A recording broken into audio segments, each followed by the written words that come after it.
Yes. Very surprised we got you to come here, Mr. Larkin. Well, I couldn't see what the CWNS would want with me. Still can't. Know anything about us? Oh, I heard one or two things when I was working with the BBC. What'd you hear? CWNS set up midway between the government and the TV companies. Any time the newsreel boys put out stuff with security classification, wars, weapons, political leaks, they get their film through this office. What do we know about you? Larkin. Robert Santor. Yes, it's a family name. Good family. Good education. But you turned your back on all that, didn't you? Tried a little bit of everything. 1955, you wrote some plays for the BBC, then worked for them as a story editor. 1961, you got a 3-year contract as a director, which you didn't renew. Oh, the BBC weren't paying money. Well, you're in the money now, aren't you? In 1968. There's your flat in Holland Park, your cottage in Hampshire, 2 children.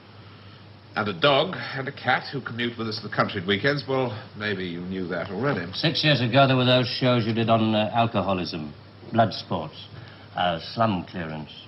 People called you bright. Very bright. There were other words they used. Hard-hitting, vital. Now you do only 4 shows a year. The critics call them brilliant. They're high in the ratings, and they're, well, they're soufflés. Little soft in the center. Don't think I'm complaining. Oh, you can complain if you want to. Just call it a friendly professional interest. I'd like to know what happened to alcoholism and blood sports. Call it reaching the age of 35. Call it school fees, 2 fixed addresses. Call it joining the establishment. Call it being a socialist for 15 years in a country that'll never be socialist. Good. There's your wife, Rachel. You married the girl next door. Your 2 children, Rebecca and Daniel, nice little family. 3 years ago, you got yourself a girlfriend. It was serious. Where the hell did you get that, Founder? Just tell me where it stops. Lasted for 18 months. Your wife never knew about it, even when you nearly decided to leave her. Who are you? It's the initials JG, that's all I know. Never met you before in all my life. July the 25th, 1966. You finally decided to break it off with this woman. You said you loved her. You said you loved your children. It was 2 against 1. You had to add it up like that. Sorry, your cigar is burning my desk. Sheila told you all this? We have ways of finding things out. But why? If it's blackmail, the thing won't hold water. It's all in the past. Well, there'd be pain, of course, for Rachel and the children. But you wouldn't get anything else out of it. No, it isn't blackmail.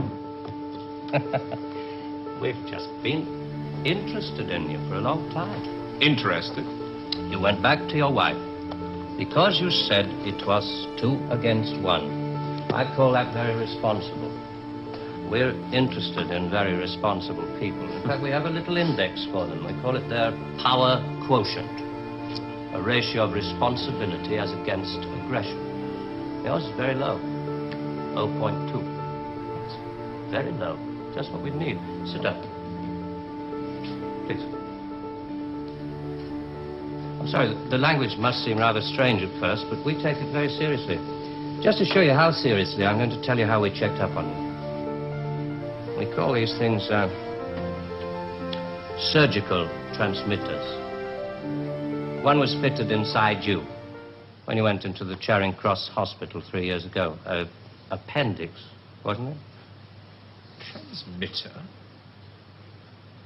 Are you trying to tell me that you listen to every word I say? A machine does. Untouched by human hand. There's a little gadget in these things that ties up with the pulse rate. Puts a bleep onto anything that you're excited about saying. British. Power quotient, surgical transmitters, high-speed tape. It's Doctor Who. I'm for the real world, Jack. Good afternoon. I shall just have to give you an example. On July the 26th, 1966, you were talking to this girl, Sheila, about love. You said to her, I quote, The kind of love I have for you, Sheila, well, it's bed love and it's more. It's staying in bed till 6 p.m. and saying I can't go to the office today. It's eating breakfast at twilight, laughing at leaves on the pavement. I don't believe there's any such thing as these surgical transmitters. You got Sheila to tell you all this, then you wrote it down the way I might have said it. You're a good guesser.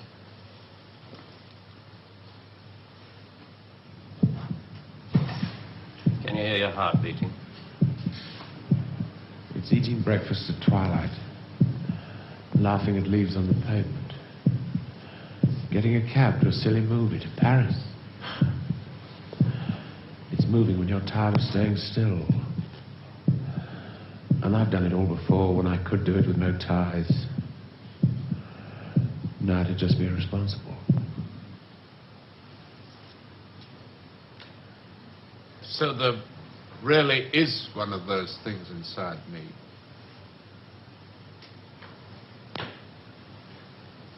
What do you want? We want people with low power quotients. We want them to work for us. Nothing more sinister than that. All this just to offer me a job. Special sort of job. The newspapers talk about the corridors of power, the power elite. Let's just say we'd like you to join the club. Oh. There's a vacancy in our newsreel department. We'd like you to help plan the news for 1973. Come again? Plan the news for 1973.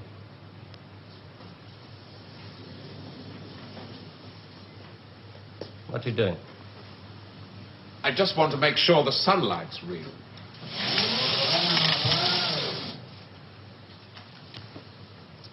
I always tell people, news is the most highly developed form of fiction. The most difficult. Come on. I just want to show you something. There's no obligation to buy. Really. News requires imagination. News requires responsibility. We think you're well qualified. Please. Double A security, sprinkler systems and other services do not operate beyond this point.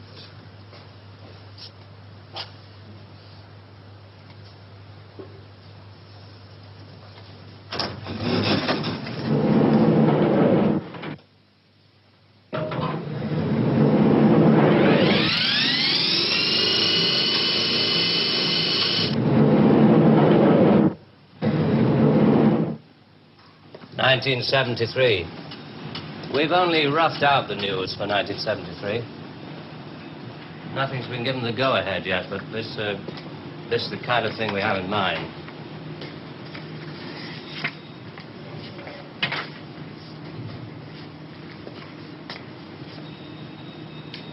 Come.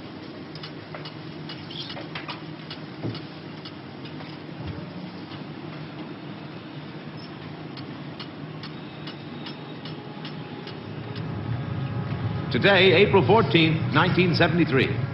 First historic pictures by Radstar of the combined U.S.-Russian landing on the moon. Shown here are Majors Webb and Mikhailovich taking their first steps into the unknown, firing their retro rockets to land their spacecraft on the dust-covered surface. A comforting note for us stay-at-homes, both the Pentagon and the Kremlin have announced that the moon has no strategic value. A comforting note for us to stay at home.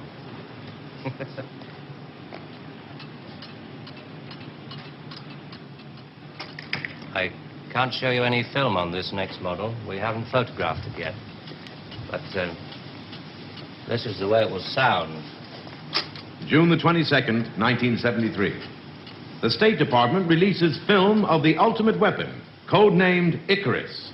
This satellite is equipped with a solid reactor.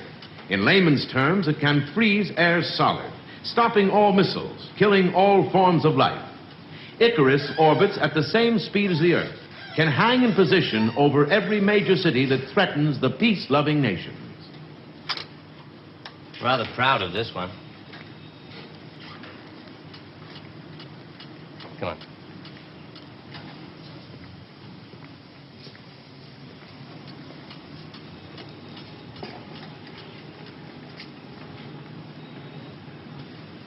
please.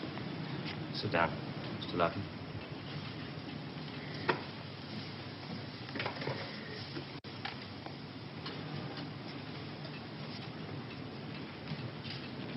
September the 5th, 1973. The new phase in global warfare. War by example. At 4:32 our time, China took out the remote Indian border village of Bandar, unprotected by the Icarus network. After the first 2 5-megaton H-bombs had fallen, the 9-way hotline finally Switch had it off. effect. But This is going to happen in 1973. You're going to make this happen? No. We're going to make models, much cheaper. Then we photograph the models.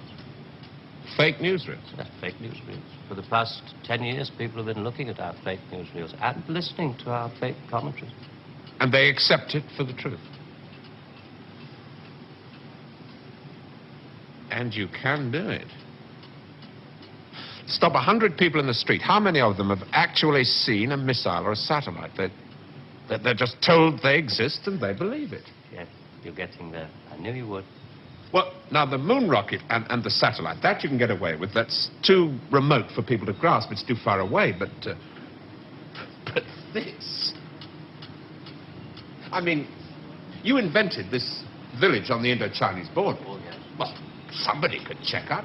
Very mountainous territory up there. There'll be no survivors in 1973. No rescue work. Radiation scare. Yes. You can do it. This could be the news for 1973. Not necessarily exactly like this. We only plan in detail 1 year ahead. Oh, you only plan 1 year ahead. Hey, tell me, what is the news item that's bothered you the most in the past year, 1967? Oh, well, it has to be the new American intercontinental ballistic missile, the Boy Wonder, doesn't it? Just the one I asked him to set up for you. The new ICBM, codename Boy Wonder, with a much talked about Mercury warhead. I haven't any special effects up here, but perhaps with the proper sound. Blast off. And Robert Larkin, television director, high IQ, 35 years old, is scared. Scared by nothing. It doesn't work. It's a scientific impossibility. The same goes for the much talked about Mercury warhead. Perspex. Well, if this rocket doesn't work, then the others... They have a fireworks party at Cape Kennedy almost every other day. Well, you didn't really believe there were all these things whizzing about up there, did you? Sputniks and rockets. Astronauts crossing their legs for 8 days. How long has this been going on? Since Hiroshima. And the H-bomb, you mean... that doesn't work either? Right. Dirty. Very, very dirty. What was your first reaction? Relief. Oh, yes. Yes, it has to be relief.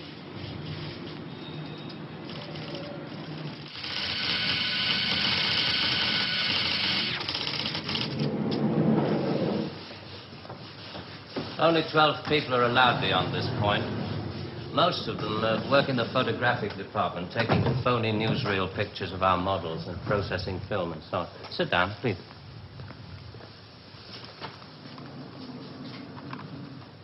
Ah, pretty pictures from our stills department. The Boy Wonder. Do you really think that missiles and satellites are mile out of country? No, not at all. I've only shown you the hard news. There are other things, much softer things we thought might interest you. Well? 1973, we thought it might be time for an anti-teenage movement. A long-awaited return to maturity. Sherry. Perhaps even a religious revival. Oh, I see. You want me to arrange the grand opening of Ruislip Cathedral, 1st of October, 1973. Mark the date down in my 10-year diary. We are very serious about you. There are things about you we like very much. Qualities you have to offer. Qualities that we perhaps don't possess at the moment. That's great. Our file on you. I have to return to July the 25th, 1966, the day you broke it off with this girl, Sheila. You really did reveal rather a lot of yourself that day. But, of course, if you really mind... Help yourself. You said to her, it won't work, Sheila, and she said something, and then you said...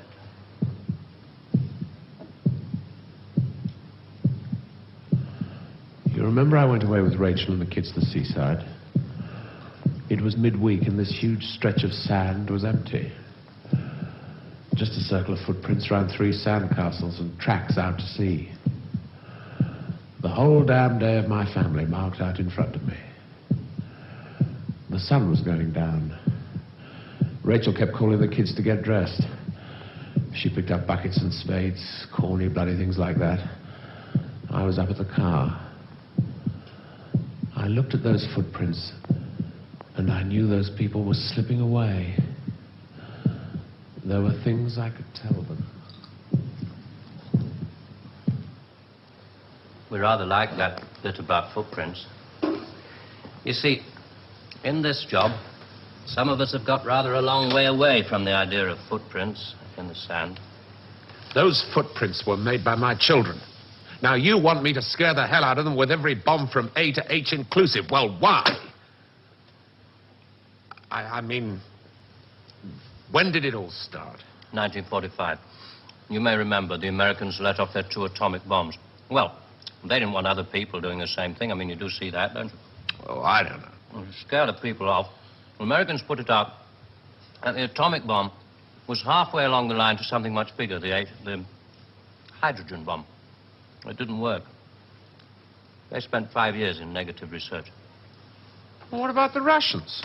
They're supposed to have quite a pile of these things. We were surprised when they started their tests. Then we got a few feelers from their Secret Service. Nowadays, we work very closely together. Oh, all these stories about spies going off to Russia. Mr. Philby, remember? Just good copy for the Sunday papers. Good copy. Well, the Chinese. I mean, they've just announced their bomb. Yeah, we played along with it. We recorded their phony explosion. We're rather hoping the Chinese will come along, complete the pattern, you know. In Vietnam, hundreds of people are being killed every week. Well, you can't do that with your models. No. And you can't cure people of bad habits in 2 generations. They like to carry rifles. They like to put lines on maps. And we let them because we control the situation. There's no danger of world war. Just a simple choice for everybody. Capitalism or communism. Strawberry or vanilla. It all adds up to the same thing now we've got rid of the big bangers. Well, how can you be sure that Johnson, Kosygin aren't working on other things? Poison gases, bacteria. Pathetic man of your intelligence. You don't want to destroy the world, neither do I. What makes you think that presidents are different?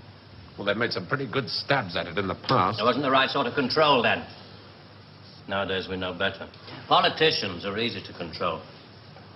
The grosser mentality boys who like to be photographed getting in and out of Daimlers in Whitehall. They come right at the bottom of our organization. A few rungs up the ladder, there are the people in the top secret factories. Just those in a position to know they're making weapons that don't really work. Well, there must come a time when somebody wants to use one of those weapons. I mean, somebody is standing there with a finger on the button. Well, that's the beauty of it. Nobody presses the button. We control all the crises. We build them up and we shut them down. We? Again? Yeah, I'm coming to that. Near the top of the hierarchy, there are the economists, top civil servants, top brass in the military. Those men who are supposed to view the nuclear tests and so on. And above them, CWNS. Right at the top. Classified World News Service. Just who the hell are you? It's obvious, isn't it? Just a very few of the top people in communications in every major country in the world. Oh, you mean you You run all these magazines. No, of course not. We just get them to take some of our copy every week. Television is much more important to us. It all happens so quickly. You say you can put out what pictures you like on television. Doesn't anybody try to stop you? No, nobody wants to. 99.386% of the population wouldn't believe this conversation. And the rest are working for us. And they're the top minds, the really responsible people. They know they're guaranteeing the lives of their grandchildren the only foolproof way. Scaring the hell out of their grandchildren. Well, I won't buy it. You must admit there has to be some kind of control in this world of ours. Look at this. And remember that 1/4 of the world is starving.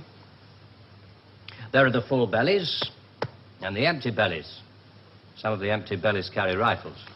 Well, we full bellies are getting a bit flabby. We're not very good with rifles anymore, so we've devised 2 ways to keep the empty bellies under control.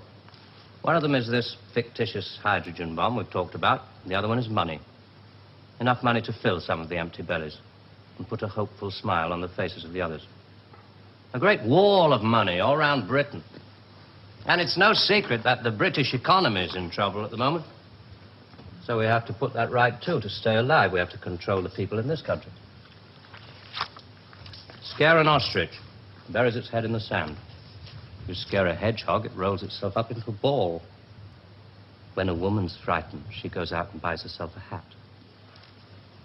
You mean you scare us so that we'll buy more, so that money moves quicker, production moves up? We don't say scare when we talk about human beings. We say threaten them emotionally. And there are all sorts of ways of not just the big ones like the hydrogen bomb. Overcrowd them a little with bad planning. Sell them too many motor cars. Anything to keep them a little bit removed from reality. Nowadays, people don't work for money. They work for the idea of money. They don't even love for love. They love for the idea of love. They only hate for the idea of hate. It took us 5 years to find a non-addictive drug, one we could pay off against the hard drugs. LSD. You marketed that? Oh, yes, of course. And for a very good reason. Some of these protest movements were getting a little bit too close to the mark. LSD gave them nice little hallucinations. Made them talk like 3-year-olds. Throw flowers at policemen. Shall we talk terms? You're not still going to ask me to work for you? I'm afraid I've had to put all this rather bluntly. You see, there wasn't really very much time. It must be rather a shock. Well, I mean, most people realize that the world is controlled from about 6 big cities. But it must be rather shocking to learn that 1/6 of the world is controlled from this building. You mean you? Oh, no. I only rate an office on the 7th floor. There are 2 other offices above this one. And a giant computer system. Link number 4 in world control. A computer? Well, what's so remarkable about that? It's just a machine that can store a vast amount of information. A machine that knows too bloody much. Now you're being hysterical about it. Computer's very simple. You feed data into it. Anything from the Wall Street closing prices to the North Atlantic weather reports. And you get decisions. That machine's taken you over. It's just a machine. Extra hands for the people who know how to control it. Well, this one above us, it's square in a box. Yeah, I suppose you could call it square in a sort of a box. Do you know why I go away at weekends? To get away from people in boxes. They live in boxes. They get their thoughts, their problems, and their answers out of boxes. And I like to get away at weekends because they're not people anymore. Now, you know all about me. My cottage in Hampshire. But did you know that there's a line of trees that goes right up past the house, and the noise they make is like the sea? Did you know that I find it difficult to sleep in the country? And I like to go and stand in the garden before dawn. And I feel good because I know that my wife and my children are asleep inside. And I like to go out and walk past the wet hedgerows until I can see pasture land and the smoke from the cottages in the village. This may be all very well for one of your grassroots programs, but I'm afraid time is running out. I ought to tell you, we pay a great deal of money. We can afford to. We save such a lot on things like the national defense budget, so on. We would start you off at £250,000 a year. Oh. Rising to £1 million when you make the Ministry of Morality, which I know you will. Will you let me out of here? One little point. I should have told you about these surgical transmitters.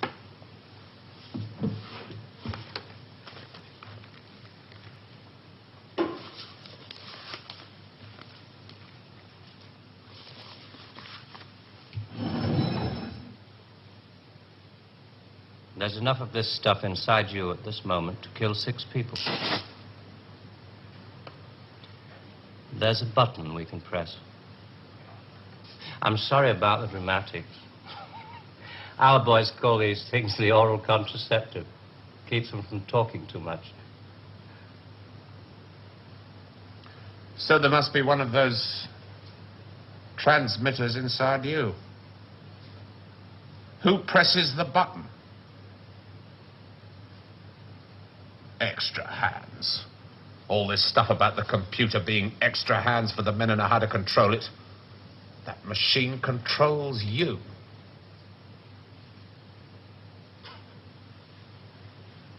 You start on Monday.